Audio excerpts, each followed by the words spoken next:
Gold digger marries my dad 2 years before his death, and now she expects to take over his estate. But she has no clue who really owns it. Alright, so here's the deal. My dad's going into hospice next week, and it's been a mess for a while now. I mean, we all knew it was coming, but it doesn't make it any easier, right? Thing is, the house he's living in with his wife, Sandy, and her 2 daughters, Tina and Beth, isn't even his house. It's mine. I bought it years ago, but you wouldn't know that by the way they've been acting. But I'm getting ahead of myself. Let me rewind a bit. About 7 years ago, things got rough for my dad after my mom passed away. They'd been together for over 30 years, and when she died, it wrecked him. I mean, it was hard for all of us, but my dad, he fell apart. He lost his job a few months later, couldn't keep up with the rent on their apartment, and got evicted. It was like everything just crumbled at once, and he didn't have anyone else to turn to. I was all he had. So, being the only kid in a position to help, I bought him a house. Nothing crazy. Just a small place in a quiet, older neighborhood. It wasn't fancy, but it was safe, and, more importantly, it gave him a roof over his head when he really needed it. He had his dog, Charlie, too. And honestly, Charlie was like his last connection to my mom. That dog was family to us, you know? It made the whole situation a little easier for him. For the first few years, things were good. Dad was healing slowly, and the house became his little sanctuary. He got back on his feet as much as anyone could after something like that, and Charlie was always there by his side, keeping him company. I'd visit every weekend, and it became our routine. Charlie would wag his tail like crazy whenever I showed up, and we'd hang out in the backyard, grilling burgers, catching up, just trying to enjoy life again after everything that had happened. Then Sandy came into the picture. They met through some mutual friends, and before I knew it, they were married. I wasn't against it or anything. I mean, I was happy for my dad if this was what he needed, and Sandy seemed all right at first, you know? She was polite, always had a smile. And she seemed like she genuinely cared about my dad. So when he said she was moving in, I didn't have a problem with it. It's his life, after all, even if it's technically my house. As long as he was happy, that's all that mattered. But here's where things started getting a little weird. First, it was just Sandy moving in. Fine. Then, out of nowhere, her daughter Tina shows up with all her stuff, like she's moving in too. Now, Tina's in her late 20s, a grown adult. So it's not like she's some kid who needs a place to crash for a weekend. No. She's there to stay. I didn't say anything because, again, it's my dad's life, and I wanted to respect that. But still, it was a little strange, right? A few months go by, and I start noticing things. Every time I visit, there's more of Sandy's stuff everywhere. The house, which used to feel like my dad's place, now felt like it was more hers. Whatever, I told myself. Dad's happy, let it be. But then, just when I thought it couldn't get more crowded, Beth, the younger daughter, moves in. Now it's a full house. Sandy, Tina, Beth, and my dad, all under one roof. And you can imagine how that went. At first, I tried to let it go.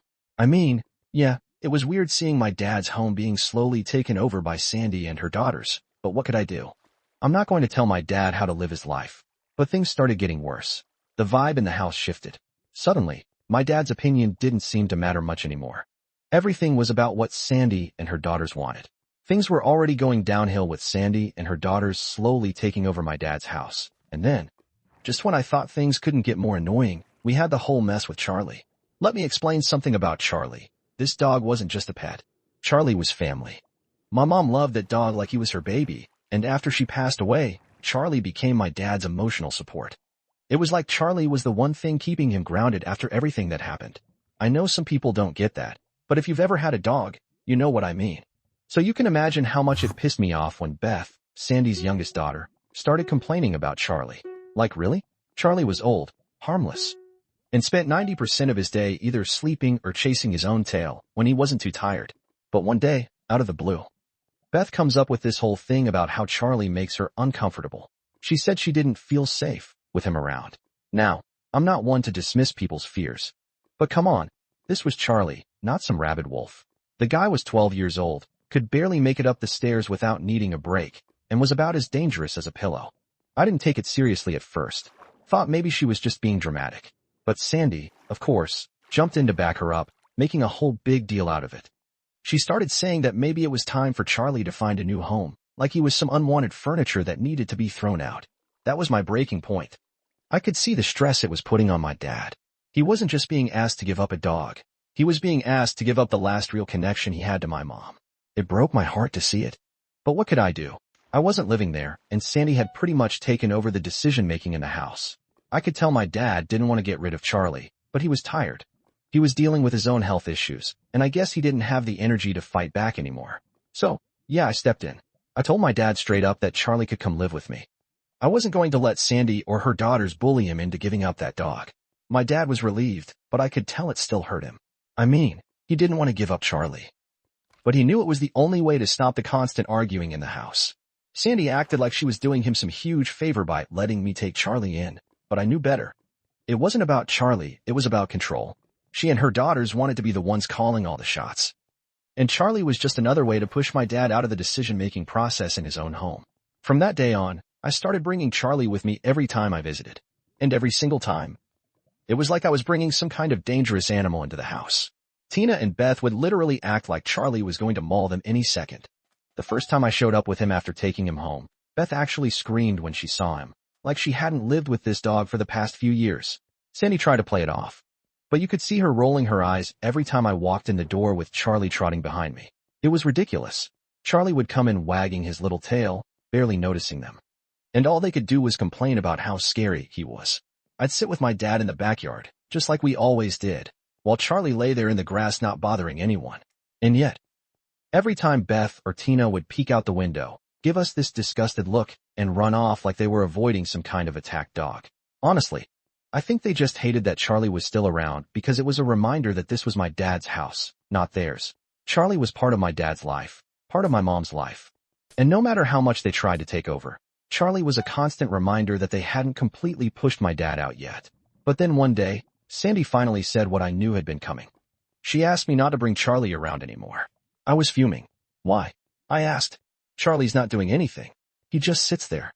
She tried to sugarcoat it, saying how Beth still felt uncomfortable and how it was just better if Charlie didn't come over anymore. I could see right through it. This wasn't about Charlie at all. This was about power. She and her daughters had been slowly chipping away at everything that was important to my dad, and now they wanted to get rid of the last thing that connected him to his old life. I was livid. But I didn't want to make things harder for my dad. He was already sick, and the last thing I wanted was to stress him out more. So I told Sandy, straight to her face, Charlie stays. He's not hurting anyone, and if you don't like it, then don't come outside when I visit. She didn't like that. Not one bit. But I wasn't backing down.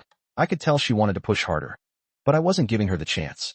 From then on, every time I visited, Charlie came with me, and I didn't care what they thought. My dad deserved that much. The tension in the house got worse after that, at least. It was like Sandy and her daughters were just waiting for my dad to be out of the picture so they could fully take over.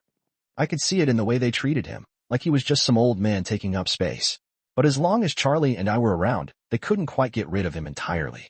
And now, with my dad going into hospice, I can already see the writing on the wall. They think they're going to get the house, that everything's going to belong to them once he's gone. But they're in for a surprise. This is still my house. And Charlie, he's going to outlast all of them. So, with my dad going into hospice soon, I knew time was running out to say goodbye properly. It was something I dreaded, but I couldn't put it off anymore. He wasn't doing well, and I needed to see him. Especially since I'd been taking care of Charlie ever since Sandy and her daughters basically forced him out. I wanted to bring Charlie to see my dad one last time. Let them have their moment before everything went downhill.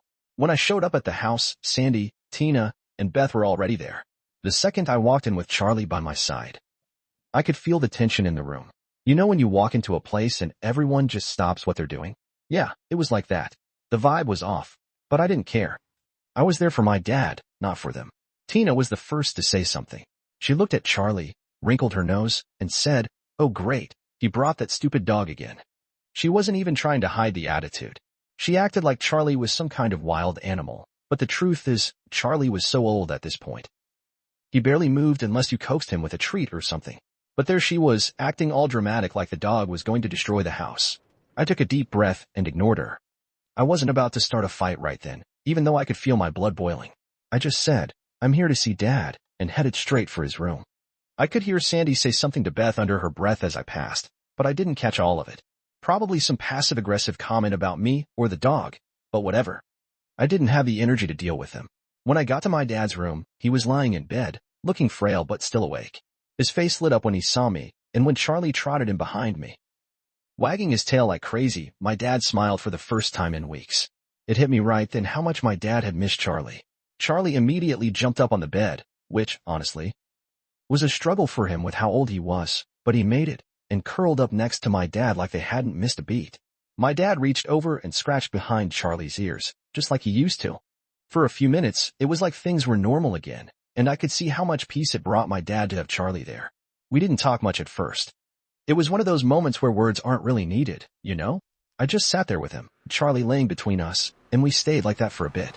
I could tell my dad was weaker than the last time I'd seen him, and it hurt to see him like that. But there was also a kind of relief. At least for those few minutes, he looked happy again. After a while, my dad spoke up. "I've missed this old guy," he said, his voice a little shaky but still carrying that familiar warmth. "It's good to see him again."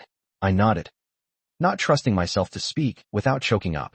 I didn't want to show how emotional I was getting, so I just reached over and patted Charlie on the head. We talked for a bit about simple things. Memories, stories about Charlie, old family moments from when Mom was still around. It felt good, but it was also bittersweet. The whole time, I kept thinking about how this might be the last time I'd ever see my dad like this, awake and aware. It's a hard thing to wrap your head around, even when you know it's coming. And then, of course, Sandy had to ruin it. I was getting ready to leave when she walked in, not even bothering to knock. She glanced at Charlie curled up on the bed next to my dad and immediately looked annoyed. "I thought I asked you not to bring that dog here," she said, crossing her arms and glaring at me like I'd committed some huge crime. I felt the anger bubbling up again, but I stayed calm. "Charlie isn't hurting anyone," I said, keeping my voice steady. "He's here to say goodbye to Dad. You've got a problem with that?" Beth, who had followed her mom into the room, piped up from behind her. "Good riddance," she muttered loud enough for me to hear. "I'm glad we won't have to deal with him after this." That was it. I'd had enough. I stood up, trying to keep my cool, but it wasn't easy. "You know what? I don't care what you think about Charlie. He's family, and he's staying here as long as I'm here. If you don't like it, tough." Sandy looked like she wanted to argue, but my dad cut her off. "It's fine," he said quietly. "Let them be." His voice was soft, but firm, and Sandy didn't push it any further. I stayed a little while longer after that, mostly to make sure my dad and Charlie had enough time together. But eventually, I had to leave. I knew it was probably the last time I'd bring Charlie over, and I wanted it to end on a good note. As I was walking out, Tina was sitting in the living room scrolling through her phone, and she barely looked up when I passed. But just as I was about to reach the door, she said, "I can't wait until we never have to see that dog again." I stopped in my tracks, turned around, and just stared at her for a second, trying to decide if I was really going to engage. But then I just said, "You won't have to," and walked out. I didn't need to give them any more of my time. On the drive home, I kept thinking about how wrong this all felt. It wasn't just about Charlie, it was about everything. How my dad's house had become something else entirely. How Sandy and her daughters had taken over. How they didn't even seem to care about my dad's condition. It was like they were just waiting for him to die so they could get on with their lives. But the joke's on them. This house isn't theirs. And when the time comes, they're going to find that out the hard way. Update 1. After that last visit with my dad, I knew something had to change. I couldn't keep tiptoeing around Sandy and her daughters, letting them act like they owned the place while I just stood by. My dad wasn't getting any better. And it was only a matter of time before he was gone. Once that happened, I knew Sandy and her daughters would expect to stay in the house indefinitely, just living there rent-free like they'd been doing for years. I wasn't going to let that happen. But instead of dropping the big bomb on them about the house being mine, I decided to take it step by step. First, I needed to see how they'd react to the idea of paying rent. Maybe, just maybe, they'd show some sign of responsibility and agree to it. But I wasn't holding my breath. So, a few days after that emotional visit with my dad, I went back to the house. I walked in, and as usual, Sandy, Tina, and Beth were all hanging out in the living room like they didn't have a care in the world. They were watching some reality show on TV, laughing at something, and it honestly made me mad. My dad was in hospice, and here they were acting like everything was fine. I took a deep breath and walked into the room. Tina glanced up at me, barely acknowledging that I was there, while Sandy paused the TV, clearly annoyed that I was interrupting their precious showtime. "Can we talk for a minute?" I asked, trying to keep my tone calm. I didn't want to start this off on the wrong foot, even though I was already feeling frustrated. Sandy raised an eyebrow. "About what?" "About what's going to happen after my dad passes," I said. I could feel the tension in the room rise instantly. The smiles and laughter disappeared, and suddenly all eyes were on me. Good. They needed to hear this. "I've been thinking about it. And we need to talk about the house," I continued. "Specifically, about rent." The word rent hung in the air like a grenade waiting to explode. Beth let out an incredulous laugh. "Rent? What are you talking about?" I didn't let her get to me. Once Dad passes, things are going to change. If you want to keep living here, you're going to have to start paying rent. I've already talked to a lawyer, and we've worked out a fair amount based on the market value of the house. Beth looked at me like I'd just insulted her entire existence. Tina sat up straight, ready to jump in with some snarky comment, but Sandy beat her to it. Wait a minute, Sandy said, narrowing her eyes. Why would we need to pay rent? James wanted us to stay here. I nodded, keeping my voice even. I get that. But I've been covering the costs of this house for years, and that can't continue after he's gone. You've had a good deal here for a long time. But things are going to have to change.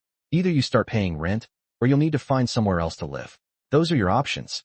The room went dead quiet. I could see the wheels turning in Sandy's head as she tried to process what I was saying. Tina and Beth looked completely blindsided, like the idea of paying rent had never crossed their minds. Of course it hadn't. Why would it, when they'd been living there for free all this time? Finally, Sandy spoke up, her voice sharp. This is James's house. He wanted us to stay here. You're not going to charge us rent after everything we've done for him. I clenched my jaw, trying to keep my cool. Look, I'm not trying to make this difficult, but the reality is, someone has to take care of the expenses, and it's not going to be me anymore. I've already covered everything up until now, but I can't keep doing that after Dad's gone. You either pay rent, or you move out. Those are your options. Tina finally jumped in, her face red with anger. You're unbelievable. We've been living here for years, and now you're trying to make money off us. What kind of person does that to family? I sighed, feeling the frustration building. I'm not trying to make money off anyone. I'm trying to make sure things are handled fairly. I've given you plenty of time, and I'm giving you more time now. 3 months after Dad passes. 3 months to figure out what you're going to do. That's more than fair. Beth crossed her arms, glaring at me. So what? You're just going to throw us out if we don't pay? I don't want it to come to that, I said, meeting her glare. But yeah, if you're not willing to pay rent, then you'll have to leave. I can't keep covering the costs for you. Sandy stood up then, trying to play the victim card. I can't believe you do this to us. After everything we've done for James, everything we've done for this family, you're just going to kick us out like we're nothing. I shook my head. I'm not kicking you out. I'm giving you options. But like I said, things are going to change, and you need to be ready for that. I'm giving you 3 months to figure it out. That's more than generous. I could see Tina getting ready to say something else. But I was done with the conversation. I'd said what I needed to say, and I wasn't going to stand there and argue with them all day. So before they could pile on more complaints or guilt trips, I turned and headed for the door. As I left the house, I could still hear them talking, probably trying to figure out how to get around this, how to keep living there for free. But I wasn't going to budge. I'd given them their choices, pay rent or move out. And in 3 months, they were going to have to face reality. They just didn't know yet that the house wasn't even my dad's to give them. Update 2. It happened faster than I thought. One day my dad was still hanging on, and the next, he was gone. Even though I knew it was coming, it still hit me like a ton of bricks. Watching him slip away like that wasn't easy. But at least I knew he was at peace now. It was over for him. And the pain he had been living with for so long was finally gone. But after the funeral, I had to deal with the aftermath. And no surprise, Sandy and her daughters, Tina and Beth, were acting like nothing had changed. It was almost as if they had been waiting for this moment, expecting everything to fall into place for them. Like they were ready to take over now that my dad wasn't around. But they had no idea what was coming. I gave it a few days after the funeral to let things settle down. But I wasn't going to wait too long. The sooner I dealt with this, the better. They were probably expecting to stay in that house forever, free of charge. But I had other plans. So I went over to the house. When I got there, Sandy was in the living room with Tina and Beth, sitting around like they owned the place. They were laughing about something on the TV, totally ignoring the fact that my dad had just passed. There was no grief, no sadness, just them living their lives like nothing had happened. I stood in the doorway for a second, just watching them. It was surreal, honestly. How could they be so unaffected by everything? I mean, my dad had just died, and here they were acting like it was just another day. Finally, I cleared my throat and walked in. Sandy turned to look at me, but didn't say anything. Neither did Tina or Beth. They just sat there waiting, I guess. They thought I was there to talk about funeral arrangements or whatever. I took a deep breath. We need to talk about the house. Sandy frowned, not understanding. What do you mean? We've already talked about this. We're staying here, just like James wanted. And there it was. The entitlement I had been expecting.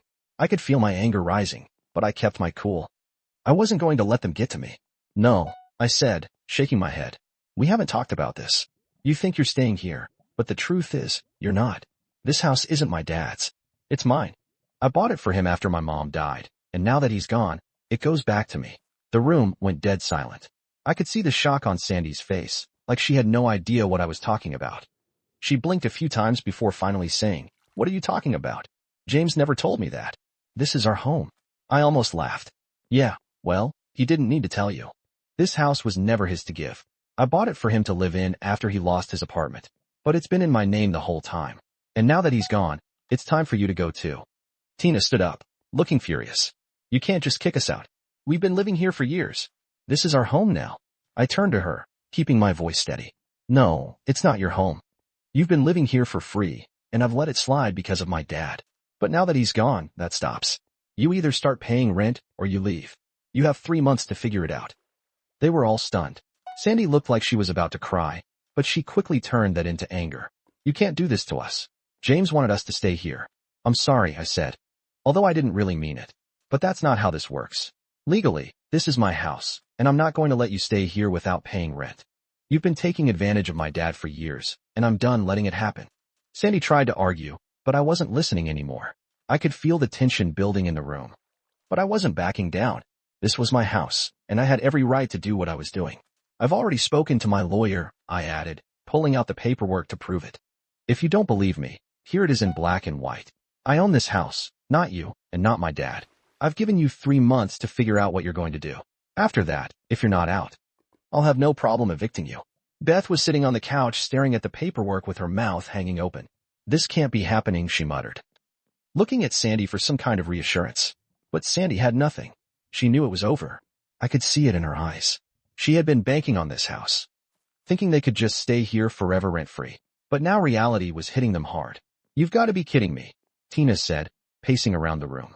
After everything we've done for James, you're just throwing us out. I almost laughed again. Everything you've done? You mean disrespecting him, pushing him to get rid of Charlie, and treating him like a guest in his own home? Yeah. Real generous of you. They all started talking at once, trying to defend themselves, but I wasn't listening anymore. I'd had enough of their excuses, their entitlement, their complete lack of respect. My dad deserved better, and I wasn't going to let them keep living in this house like they owned it. I've said what I came to say, I told them, turning toward the door. You've got 3 months. After that, we'll see what happens. As I left, I could hear them still arguing behind me, trying to figure out what they were going to do. But that wasn't my problem anymore. They had spent years living off my dad, off of me, and now it was time for them to deal with the consequences. I felt a weight lift off my shoulders as I walked out of the house. It wasn't going to be easy, but I knew I was doing the right thing. I had let them take advantage of the situation for too long. And now it was time to take back what was mine. This house wasn't theirs. It never was. And soon enough, they were going to be out of my life for good. Update 3. So after I told Sandy and her daughters they had to move out or start paying rent, I figured that was the end of it. I mean, what else could they do? I had the law on my side. All the paperwork showing I owned the house, and I gave them more than enough time to figure things out. 3 months was fair, right? Well, apparently Sandy didn't think so, because get this. She tried to sue me. Yeah, Sandy actually went to a lawyer and filed a lawsuit claiming she had a right to stay in the house because she was my dad's wife and had been promised it after he died. When I first heard about it, I almost laughed.